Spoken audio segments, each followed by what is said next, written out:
Olá, pessoal. O que está acontecendo com o Peru? Ontem, o ex-presidente Pedro Castillo foi preso, destituído pelo parlamento peruano, foi preso. Ele tentou um golpe no país com a destituição do Congresso e da Suprema Corte do país.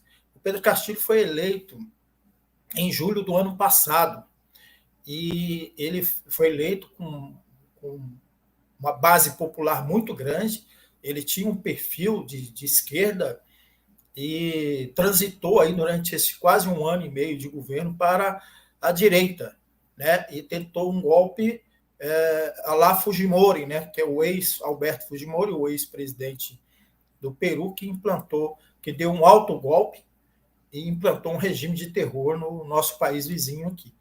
E, ao que tudo indica, o Pedro Castilho fez essa transição, né, da esquerda, alguns considerando, inclusive, que ele era de extrema esquerda, outros de centro-esquerda, mas o fato é que ele, nesses quase um ano e meio, ele transitou para a direita e se aliou, né, acabou se aliando a forças até de ultradireita.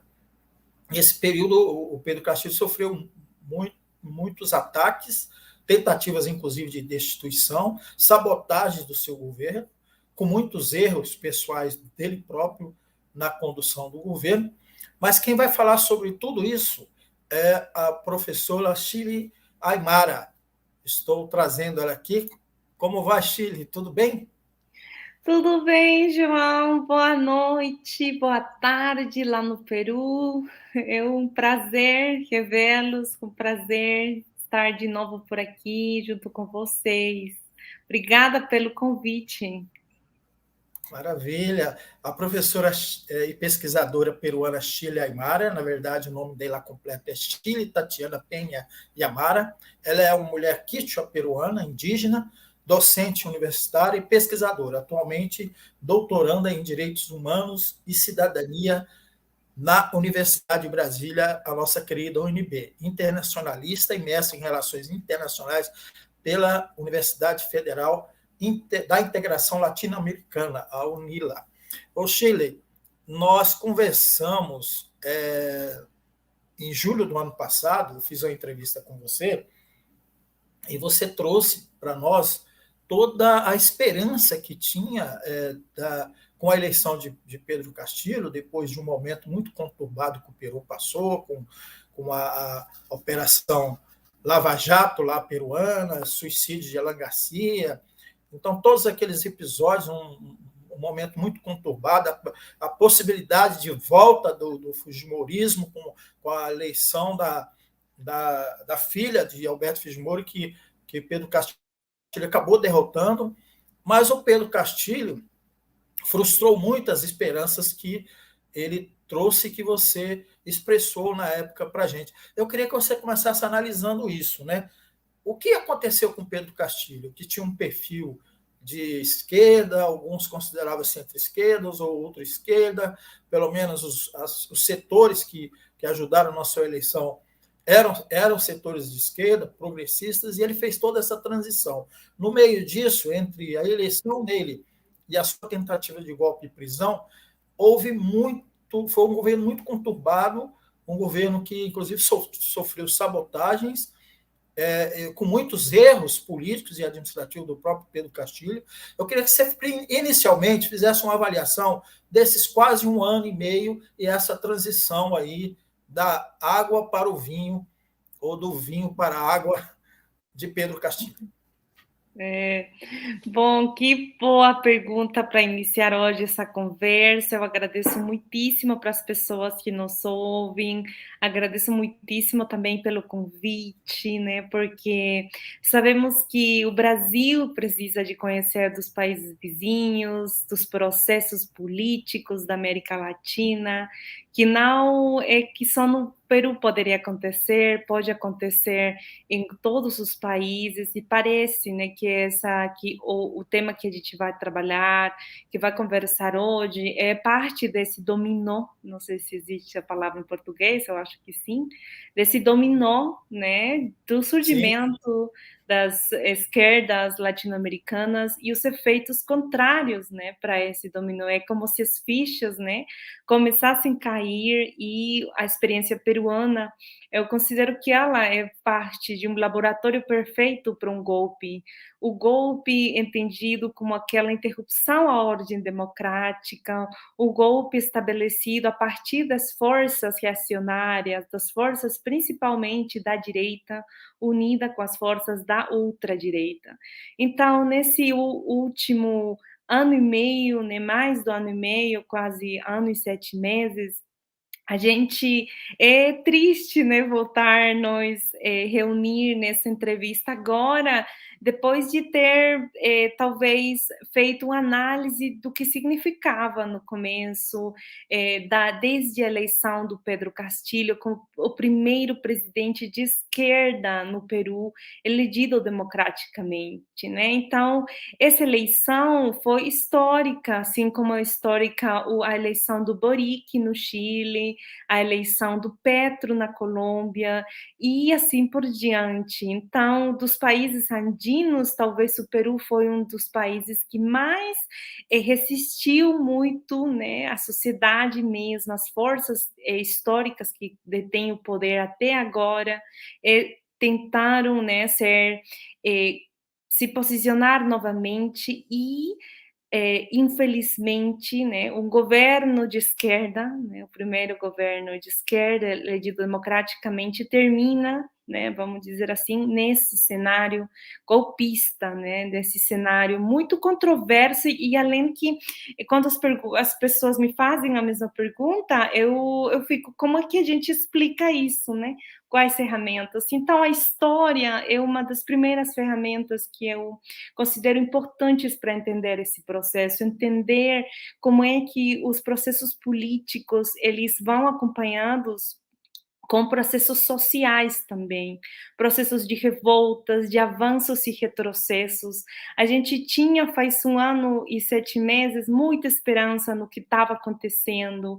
Ter derrotado nas urnas o fujimorismo foi uma principal vitória. O fujimorismo governou, né, dos anos 90 a 2000, elegidos democraticamente, só que feriu a nossa sociedade e a nossa democracia, impondo uma constituição de corte ultra neoliberal. Isso quer dizer colocando os direitos das maiorias historicamente esquecidas como parte de um projeto de benefício para as elites de um empresariado, né? Essa que é a Constituição instaurada em um autogolpe de 1992, né?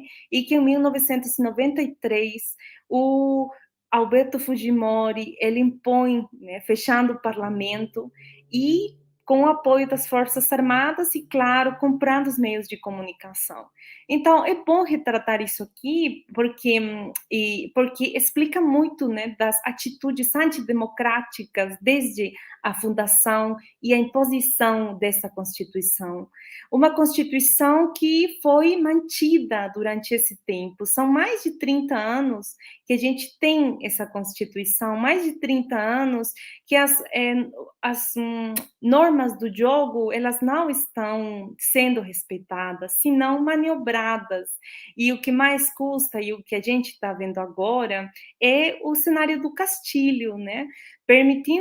Eles permitiram que ele não governasse, né? Foi uma política obstrucionista, porque a nossa Constituição, ela para o Pedro Castillo, desde que começou o governo, né, foi uma das os principais problemas, né, essa obstrução do parlamento, que constitucionalmente são essas normas que preexistem, né. Então, assim, para ter uma ideia, o governo do Pedro Castillo, ele precisou ter aprovação de mais dos 50% dos parlamentares, que são 130, para levar adiante as políticas de governo.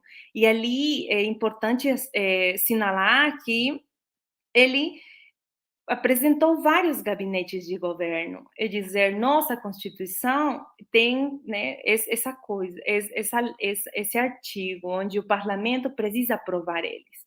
Então, em 2 vezes que eles não aprovarem isso, o presidente tem a potestade e o poder, né, que a Constituição dá para ele de fechar o parlamento. Né? Essa é a questão, digamos assim, legal, falando desde o direito constitucional, desde a lei, desde a norma. Só que os processos no Peru, eles se politizaram e se judicializaram, né? Por quê? Porque sempre, desde que o começo, desde o Pedro Castillo, que ele chegou no governo, teve uma briga constante entre o executivo e o parlamentar e o parlamento. Nesse caso, a maioria do parlamento eles começaram sendo de Peru Livre, o mesmo partido político que termina expulsando Pedro Castillo do mesmo, que termina expulsando a vice-presidenta, agora presidenta da República, Dina Boluarte. Então, é um cenário completamente difícil, né? Porque a gente começou com promessas de mudança, uma promessa que o Castillo não soube levar adiante, que foi o referendo para a Assembleia Constituinte, foi um dos projetos que ele levou para o parlamento e que o parlamento não votou a favor, nem quis discutir a seriedade, apesar dele tentar umas 2 vezes para isso acontecer. Infelizmente, essa oposição sempre foi declarada porque, como a Constituição manda, né, isso que o presidente tinha que fazer, e uma coisa que em constituições que, por exemplo, a brasileira, não é assim. A moção de confiança não existe. Essa figura de moção de confiança não existe. Porque o executivo é autônomo, é um poder autônomo. Então, ali vemos, né, um grande problema, desde as bases, de qual constituição ele consegue governar ou conseguiria, né? No caso, que infelizmente a gente sabe que desde sempre foi detido, barrido, e os gabinetes, os cargos ministeriais, eles sempre foram de agrado para a direita. Esse que é um ponto super fraco, né? O Castillo é elegido como promessa de câmbio, mas como é que se leva adiante agendas, né, de câmbio, né, social, revolucionárias em alguma medida, sem ter pessoas capazes e uma convicção política, ideológica ao respeito, né? Então, o revolucionário fica, né, somente no retórico, mas não na concretização dessas propostas. Então, podemos ver isso. Depois podemos ver também os erros constantes, né, do Pedro Castillo. E eu coloco no segundo lugar. Eu acho que isso é bom para a nossa análise, saber, né, as prioridades ou saber bem qual que é o principal problema. Por quê? Porque os erros do Pedro Castillo, ele teve tempo para falar com as organizações sociais, para retornar para as bases e não abandonar nunca elas, né? Apesar de todas as travas que o próprio parlamento estava conseguindo. Então, quando a gente olha as políticas, por exemplo, a favor dos mais excluídos, os povos indígenas, as mulheres, os camponeses, os próprios trabalhadores, infelizmente, essas políticas a favor não se concretizam. Então, é um problema sério, né? Por quê? Porque o Pedro Castillo, desde o começo, a assessoria que ele recebeu foi justamente para agradar a própria direita. A gente prova disso, né? Porque, por exemplo, desde como é que ele começa, né, em governar, ele usando o chapéu super típico carramarquino, né, que é a região que ele representa, aquela identidade rondeira, aquelas promessas de esquerda, de se autodeclarar esquerda. Só que na assessoria, né, dos bastidores, falam: Castillo, você está espantando, né? Você está, não tá, isso ali não agrada à direita, não agrada o imperialismo e não agrada as formas. Então, o Castillo teve que mudar, inclusive, né, muito de aparência. E quando a gente fala de política, esses detalhes não devem passar desapercebido. Por que muda, né? Para quem que quer agradar? Então, isso é uma característica, né, que afasta das bases do que ele realmente representava ou dizia representar. Shirley, esse ponto que você toca ele é muito interessante, porque eu já vou voltar um pouquinho lá também, quando você falou do dominó, né? Todo esse processo de avanço da direita, com golpes, com lawfare, né? Como aconteceu no próprio Peru, o lawfare, mas também a cooptação de alguns presidentes, alguns governantes. A gente tem um exemplo de Lenin Moreno, né, no Equador, né? E o próprio Gabriel Boric, que também já se desviou um pouco do caminho aí, né? Então a gente teria aí na minha avaliação, três vertentes aí nesses golpes que estão sendo dados na América Latina. O lawfare, né? Os golpes mesmo, como houve o golpe parlamentar, midiático, jurídico aqui no Brasil contra Dilma, e essas cooptações que ocorrem, né?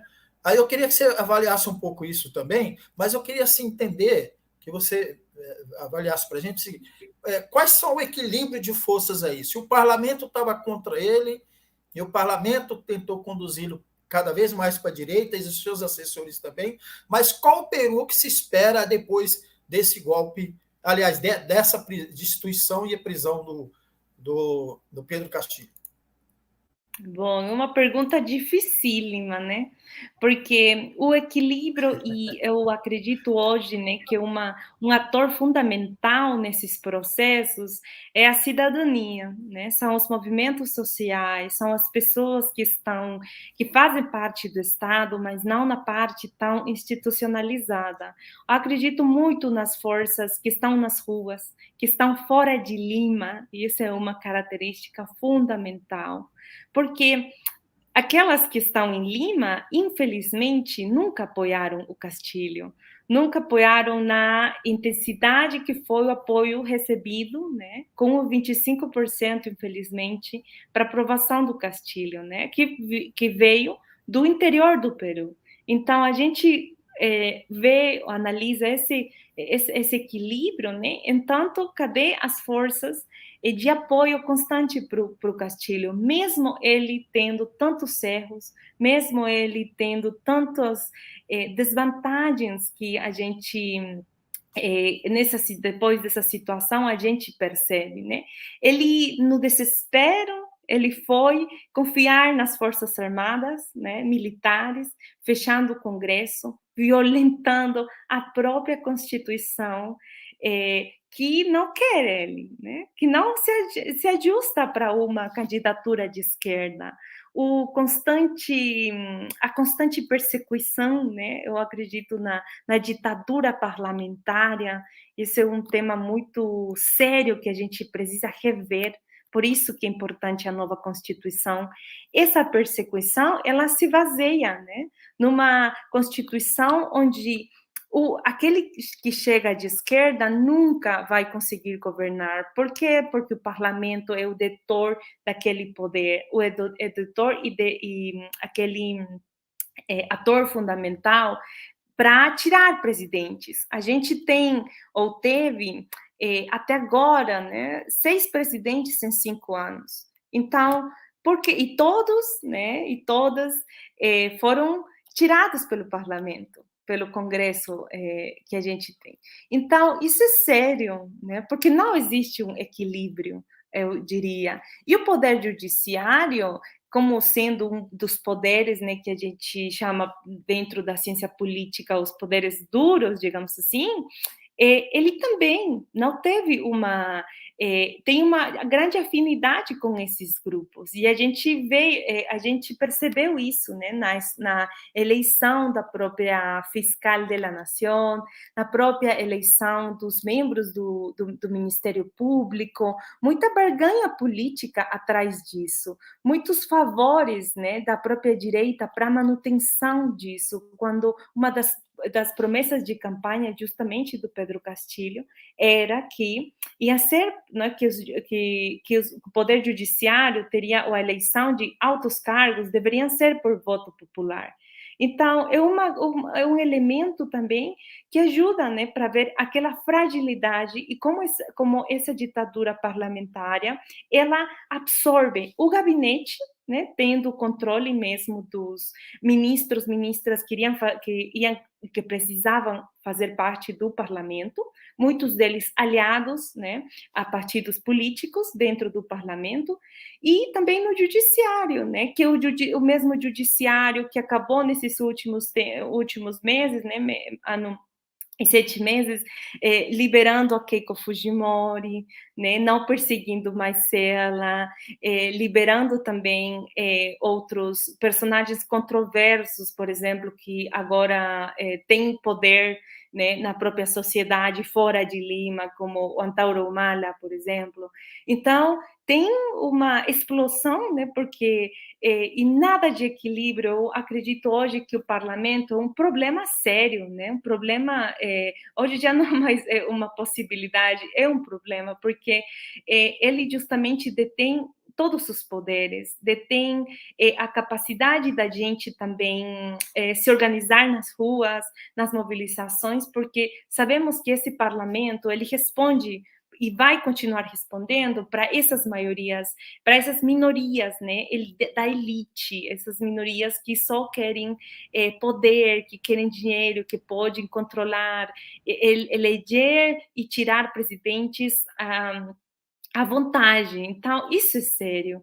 Eu acredito, e foi formulado na Constituição de 1993. Eles que, por exemplo, ficaram contentes, e eu fico super preocupada, que ficaram contentes com a eleição, com a assunção, né, da vice-presidenta do Pedro Castillo, Dina Boluarte, como a primeira presidenta mulher, né, agora que eles falam o que é importante de ter presidenta mulher na história do Peru.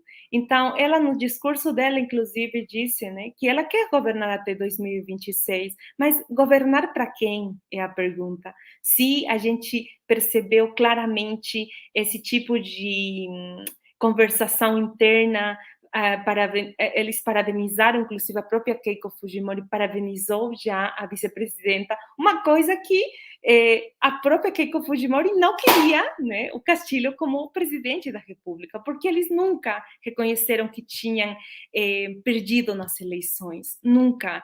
Eles queriam tirar, né, mais de 200 mil votos do interior do Peru, vindos das regiões mais esquecidas historicamente.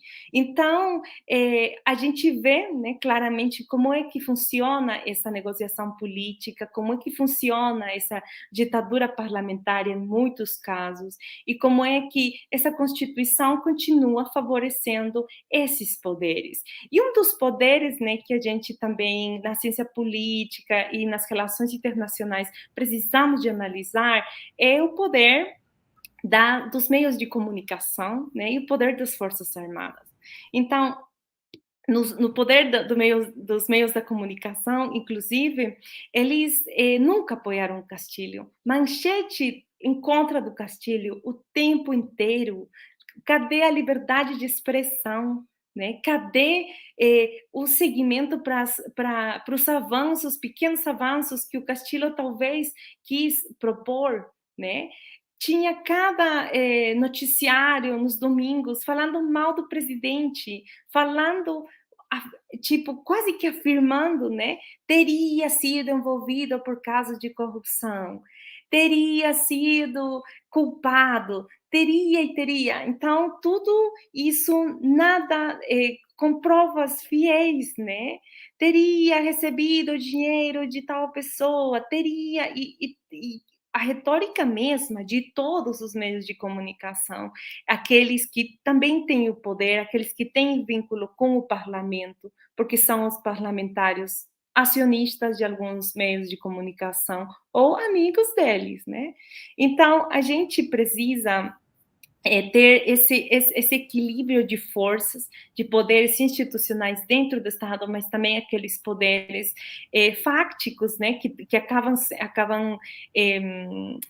vamos dizer assim, empeorando a situação, né? Porque, por exemplo, na detenção do Pedro Castillo, os meios de comunicação no Peru, eles não gostam dele. E é uma clara forma de ver a esquerda peruana perdida, a esquerda peruana totalmente aniquilada, né? As forças de câmbios totalmente esquecidas.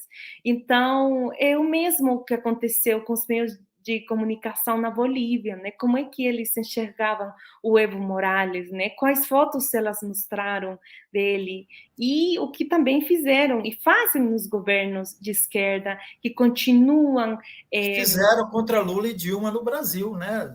claro. Ô, Chile, você traz informações e análises que eu vou tentar aqui colocar até onde eu entendi e você ver se é isso mesmo. O Castilho, ele foi, na verdade, ele começou como vítima, né?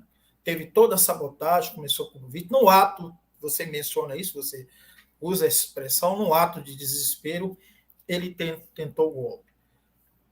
Aí veio um contragolpe, porque, na verdade, a prisão dele, na minha concepção, a prisão dele, ela se configura a destituição e prisão dele se configura como um contragolpe, né? Que seria um contragolpe de forças reacionárias que estão no parlamento. Seria mais ou menos isso? É, eu acho que nas análises também de colegas, de muitas pessoas no Peru, é um autogolpe, né? Porque ele vai lá e fecha o Congresso, o parlamento, de uma forma inconstitucional, de uma forma muito parecida com o que o Fujimori fez, só que sem apoio das Forças Armadas. Então, ali também, eu acho que as pesquisas futuras vão demonstrar em que medida ele já tinha ou não conseguido o apoio das forças militares, porque saíram documentos oficiais, né, não apoiando o Castilho, né, a partir das forças militares e de tudo isso, e tem as outras que falam que foi traição, traição na hora. Eles ia parecesse, né, que os militares tinham falado vamos apoiar, mas que no final não apoiaram.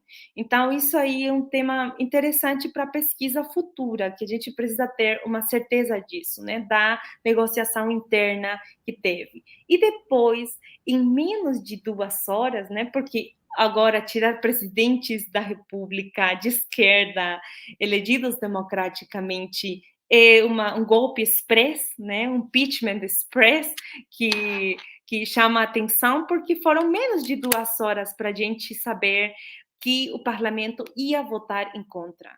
Então, eu acredito numa posição mais, assim, no meu modo de ver e de análise, é que o Castilho passou de vítima para culpado, né? E o pior que ele, né, ocasionou nesse trajeto que o Congresso, que é golpista, depois de 3 tentativas que eles conseguiram o que eles queriam, de golpistas passaram para vítimas. Né? Então, tipo, que a figura mais ou menos é nesse sentido, porque o Ministério Público, né, que depois de ter essa decisão de que o Castilho tinha fechado o parlamento sem respeitar a Constituição, nem os procedimentos e as formas, que o que ainda fica de democracia no Peru, eu acredito, ok, temos uma Constituição que não serve, mas se essa Constituição que não serve tem ainda procedimentos ou passos, né, que precisam ser respeitados.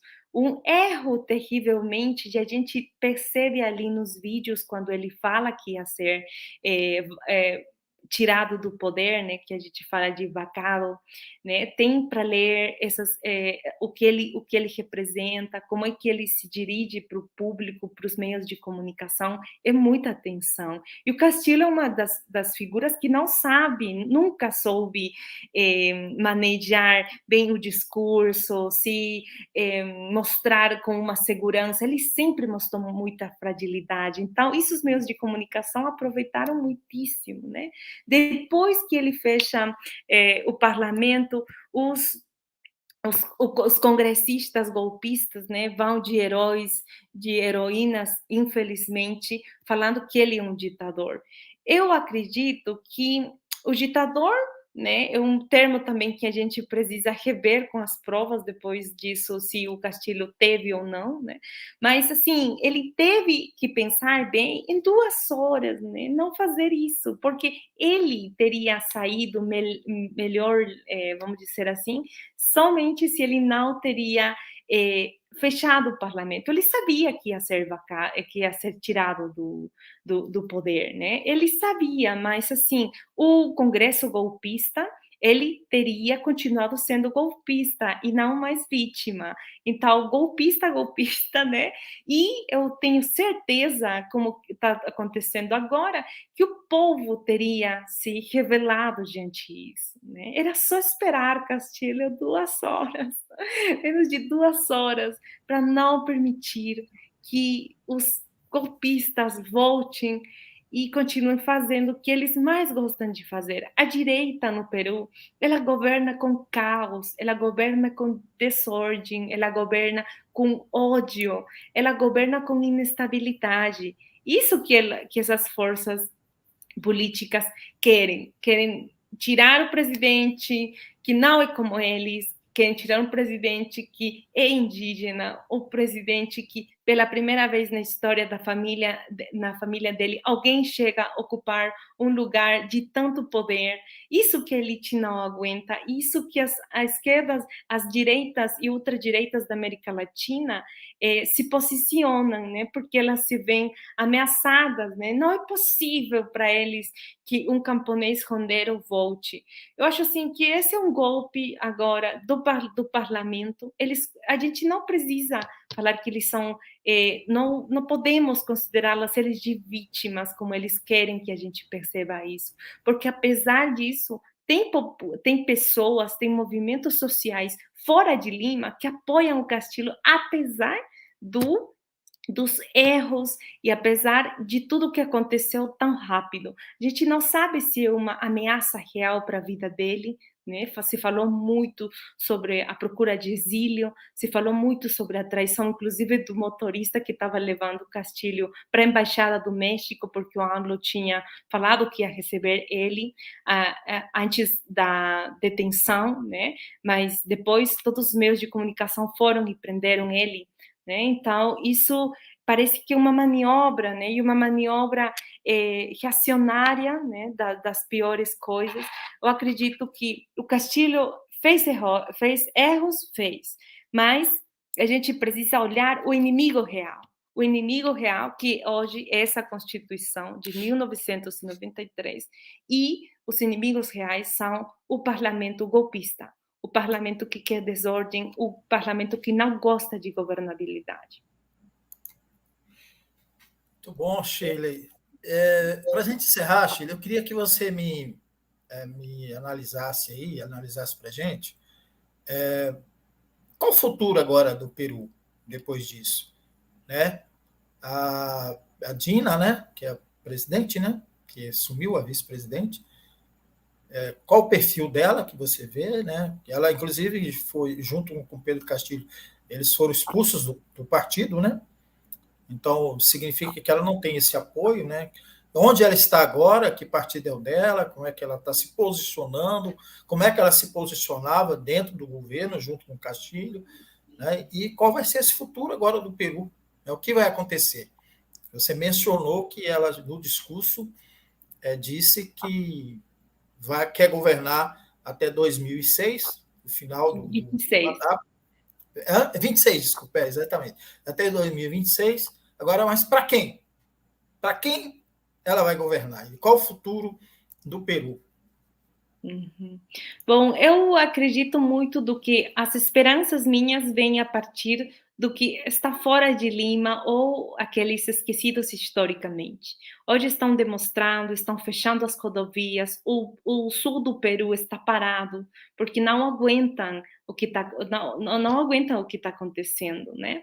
Então, os movimentos hoje estão mobilizados, só que a gente não vai receber informação desses meios de comunicação que apoiaram o golpe, que apoiaram o golpe parlamentar em grande medida, né? Porque o golpe do Castilho é ali que eles se esconderam, né?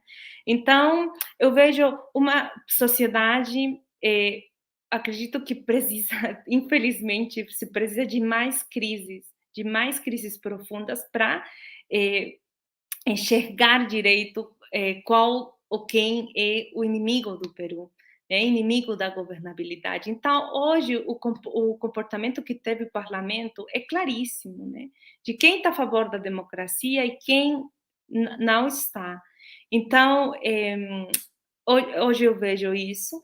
Depois, sobre o perfil da Dina Boluarte, ele foi sempre um perfil tecnócrata, né? Ela não foi nunca uma militante acérrima de algum partido político ou representar ou na figura dela que representa as maiorias, né?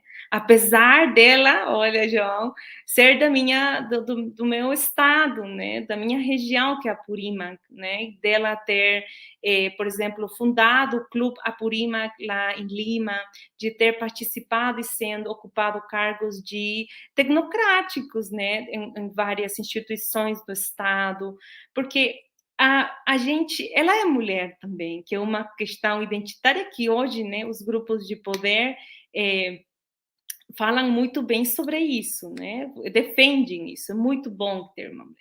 Então, eu vejo, quanto às declarações, primeiro, a história política que ela tem, inclusive, de ser expulsa, né, do partido, né, de Peru Livre, justamente com o Pedro Castilho, eu acho que sempre foi uma figura que não gostava de aparecer muito, né, que nunca confrontou, vamos dizer assim, estando no governo, né, só para ganhar as eleições, eu acredito que teve um tipo de confronto com as forças fujimoristas e tudo, só que no caminho ela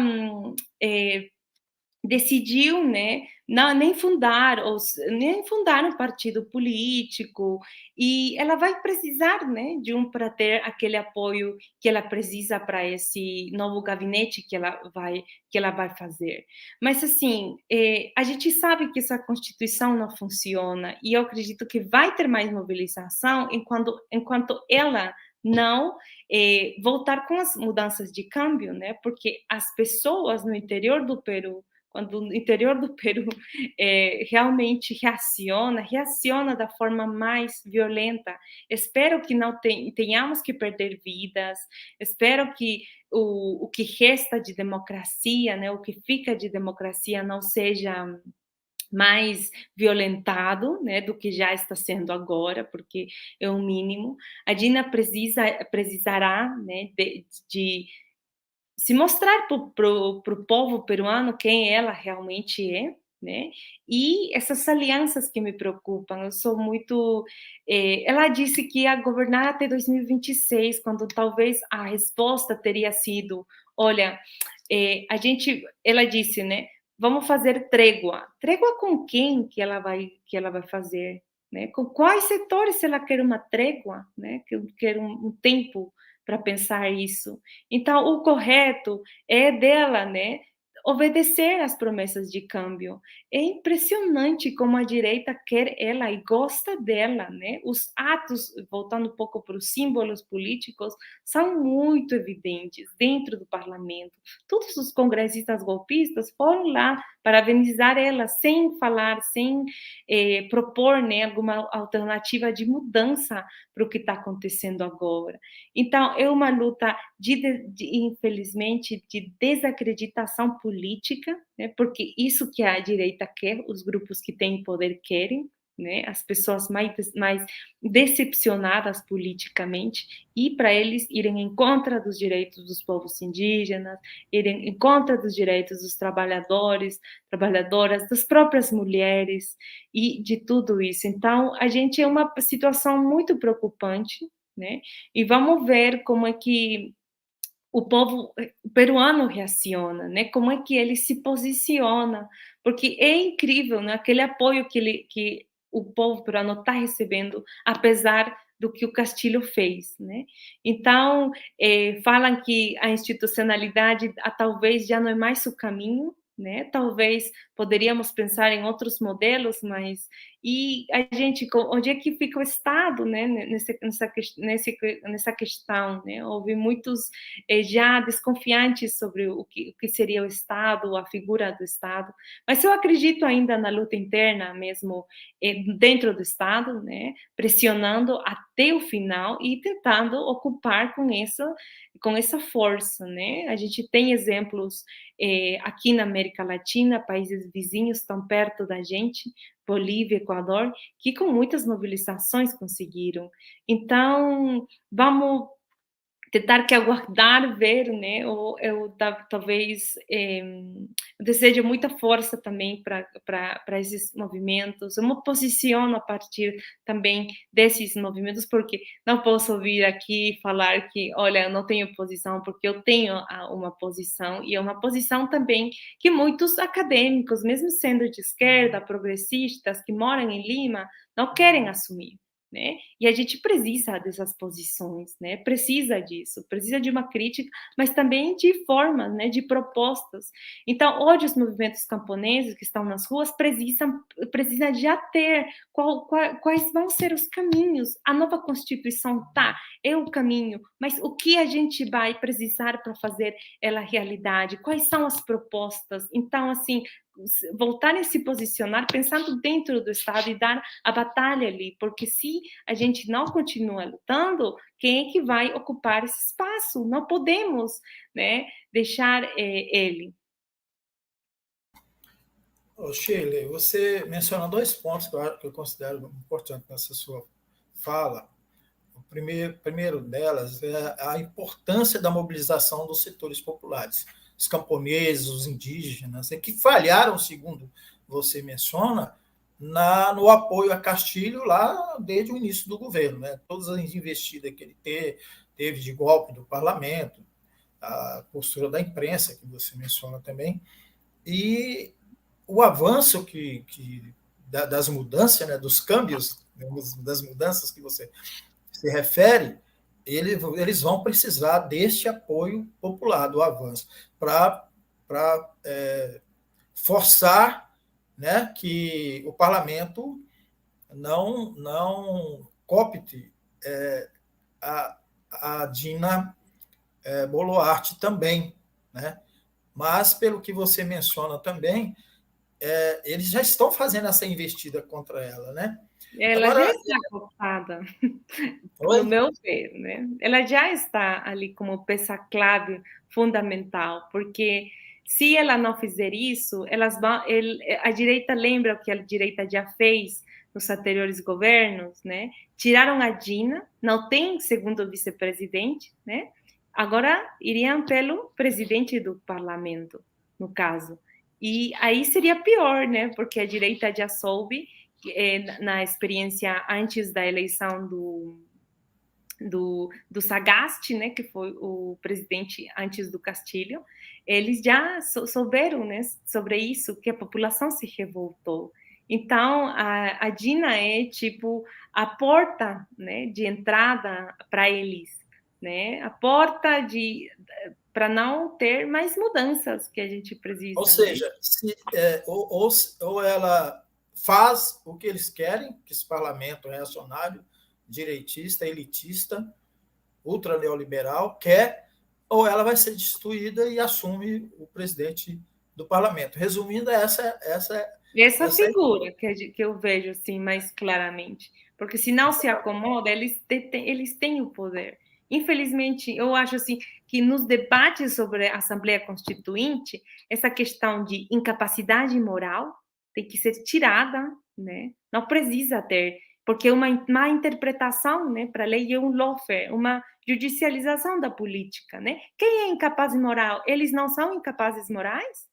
Né? Teria que todo mundo estar fora, né, do Congresso. E a outra figura da moção de confiança, né, que o executivo precisa do parlamento.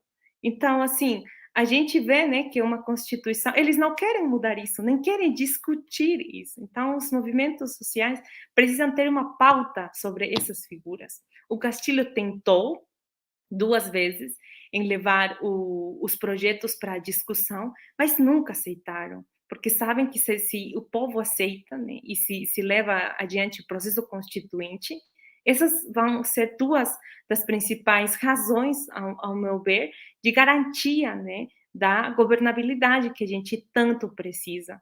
Hoje os problemas são maiores também, né, e são questões, por exemplo, como a sequia, né, que estão enfrentando todos os camponeses dos Andes do sul do Peru, né, tem uma sequia grave, né, não tem chuvas quando já deveria ter nesse período do ano, o qual é uma força, né, superior aos humanos, né, aos humanos.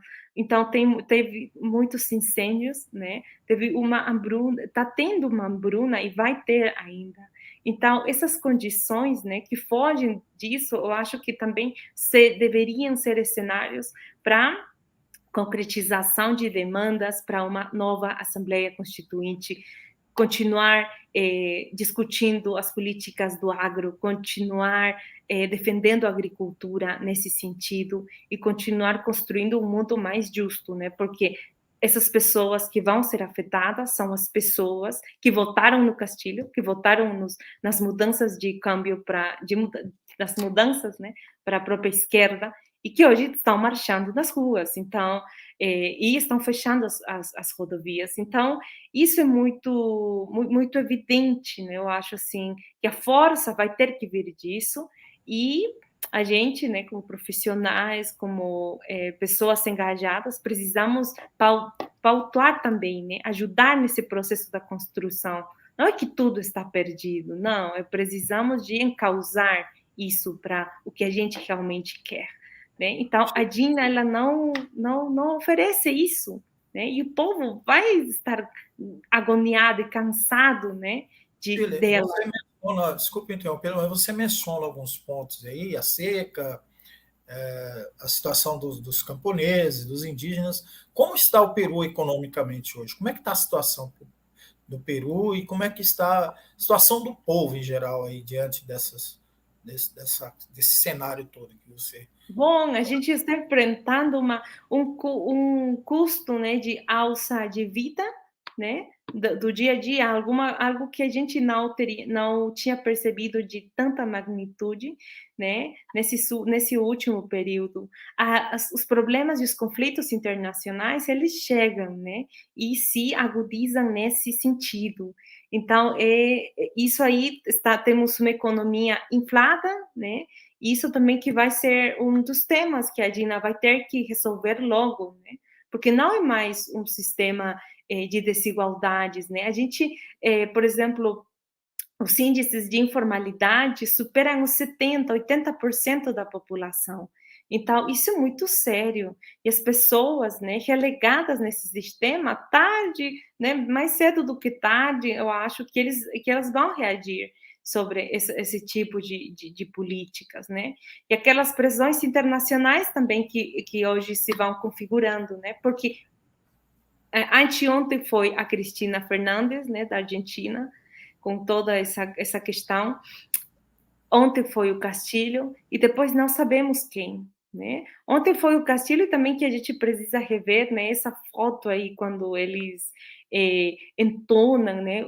O hino nacional, os fascistas indo, né? Na consecução do que eles querem, né? Um congresso hoje voltado para isso, né? Tem todos os rasgos, as características e uma coisa que aconteceu, né, no Brasil, que a gente sabem que o Lula está voltando, sabem que o Lula e as forças progressistas da América Latina estão tendo sucesso, né? Petro na Colômbia, por exemplo, né? Ele está levando o país para adiante, né? Está sabendo dialogar com todos os setores, mas também não esquecem as promessas de mudança, no caso. A Francia Marques, ela já se posicionou em várias políticas e tudo, né, de uma forma muito interessante, muito impactante também, né? E mesmo Petro, né, que conseguiu. Então, estão indo atrás disso, né? É uma coisa se dominou, né? Continua se construindo, né? E continuamos jogando para isso. Então, sabem que o Brasil está voltando, e o Brasil está voltando com uma força continental, né? Então, Isso que eu queria perguntar para você, Chile, qual o impacto da eleição do Lula, do governo Lula, para os peruanos? E até bom, mesmo para o governo de Dina Boluarte. isso eu acho assim, que ó, o Brasil, ele precisa, né, assim como a gente precisa do Brasil para a integração e para a união dos povos latino-americanos, né? E acho que isso foi um dos fatores claves, né, do próprio Lula hoje ser um líder, né, reconhecido eh, mundialmente, né? Mundialmente, o efeito Lula ele transgrede, né? Transgrede em pessoas que fomos educadas, né, também, que fomos, que tiramos nossos diplomas no exterior, que voltamos para os nossos países, continuar com os processos e sabemos a força da integração e da união dos povos da América Latina. Então, isso é uma esperança para a gente, né? O caminho mais, e também nessa questão econômica, o caminho mais perto do Brasil para os países asiáticos é pelo Peru. Ali tem uma rodovia, né, que construída pela Odebrecht, e aí deu tudo, a Operação Lava Jato, e todos os casos de corrupção. Exatamente, eu só queria lembrar, você tocou no outro ponto importante, Chile. Existem três possibilidades de saída do Brasil para o Pacífico, somente em Mato Grosso, para Iquique, né? E o porto, Uhum. aquele porto importante que tem lá do Peru. Então, são três possibilidades de saída, aliás, uma por Mato Grosso do Sul e duas por Mato Grosso. Só que, né, suponho que lá pelo Acre também possa ter, Acre e Rondônia possa também ter outras possibilidades. Né? Mas é interessante Isso, a importância que o Peru tem para o Brasil desse ponto de vista da saída do Brasil para o Pacífico. Passa pelo Peru, até porque oferece condições, as melhores condições para você cruzar a cordilheira. É difícil você cruzar por outros caminhos, para chegar ao Chile, por exemplo. Né? geopoliticamente, o Peru é um país, né, mais melhor posicionado, né, se a gente revisa a geografia, a posição e tudo. E aí também, né, que a gente ele volta com a questão da integração dos povos da América Latina, volta com uma política sul-sul, né? É bom ter os irmãos e irmãs em paz, né? Que o que Bolsonaro não fez, né? Inclusive ele afastou todo mundo. Tem uma política para a Amazônia, né? Que essa é uma parte, uma região que o governo de Lula, né, tem um compromisso assumido com os povos de lá. Então tem a Exatamente. criação. Lembrando que o Peru é um país que está dentro da chamada Amazônia, né? Legal, Amazônia. Ali. Claro, isso é bom. O Brasil faz fronteira com 9 países, né, da América do Sul. Então, isso posiciona, né, num lugar, num nível de reparação social, né, do Lula, que inclusive já decretou. Tem a proposta da criação do Ministério dos Povos Indígenas, né, do Brasil. Essa é uma ideia que já, eu sei que nos bastidores, né, é uma política que vai ter que ser feita, né? Não tem como não, porque justamente é conquistar e cumprir, né, com o que está acontecendo. E esses povos indígenas, muitos deles são transnacionais, né? O Xaninca no lado brasileiro, o Xaninca do lado peruano, e são a maioria dos povos indígenas que a gente tem, né, no Peru, amazônicos. Então, o Brasil tem uma alternativa de uma política, né, ambientalista, né, que pode levar adiante, né, com respeito aos direitos dos povos que habitam nessas regiões. Então, tudo isso conversa com esse mundo, né, de muito saqueio à mãe terra, né, de muita violação para os direitos humanos, violação para os direitos dos povos indígenas que habitam nesses espaços. Então, são temas, né, que a gente guarda em comum, né, porque a gente precisa repensar juntos. Não é possível só o Brasil, não, porque são problemas continentais e mundiais, inclusive. Exatamente, Shirley. Shirley, eu quero agradecer muito a sua entrevista, foi muito boa, muito esclarecedora, trouxe aí pontos que é importante a gente refletir, né, porque contrapõe a narrativa, né, a narrativa de que Castilho foi simplesmente um golpista, né, com esse perfil ditador aí, fujimorista, como está se desenhando aí na imprensa nacional, internacional e até a mídia alternativa, a mídia de esquerda, né, que não consegue fazer essa avaliação de todo esse contexto que levou aos episódios de ontem no Peru. Então, deixo para você aí as suas considerações finais e para você agregar algum ponto aí que eu não lhe questionei. Nossa, eu já agradeço muitíssimo pelo convite, João. Sempre é um prazer falar nesse espaço, falar e compartilhar, né, a partir de miradas, né, muito de irmandade latino-americana. Eu acho que esse tem que ser uma coisa, né, não isolar nosso problema que a gente está atravessando, né, e também estudar muito, muito sobre esse laboratório de golpe, né, que para mim o Peru hoje representa, né, o Brasil, o que aconteceu no Brasil, né, a volta do Lula é uma ameaça, né, para as forças da ordem mundial, né, e também é esperança para muitos dos povos, né, esquecidos historicamente. O Lula demonstrou, né, em vários episódios das políticas, essa preocupação social, né, essa preocupação real de mudar as estruturas, né? E isso aí é uma coisa que a gente aprendeu muito. E assim, eu convido vocês também para continuarem assistindo o que vai continuar acontecendo no Peru, né? E se preparar, porque eu acho que uma das coisas que a gente precisa ver é o que acontece do lado do vizinho, né? Para não cometer os mesmos erros. Se a gente tem uma crise, como René Zavaleta, né, um dos meus autores preferidos, boliviano, ele fala super bem. A crise também é uma escola e a gente precisa aprender dela. Então, o que aconteceu no Peru não podemos permitir que aconteça nos outros lugares, né, nos outros países, porque a gente que acredita na democracia, porque talvez é um dos caminhos que a gente já tem recorrido, já tem também redefinido, né, no caso desses governos populares de esquerda, que somente da região latino-americana, né, eles surgem com muita força.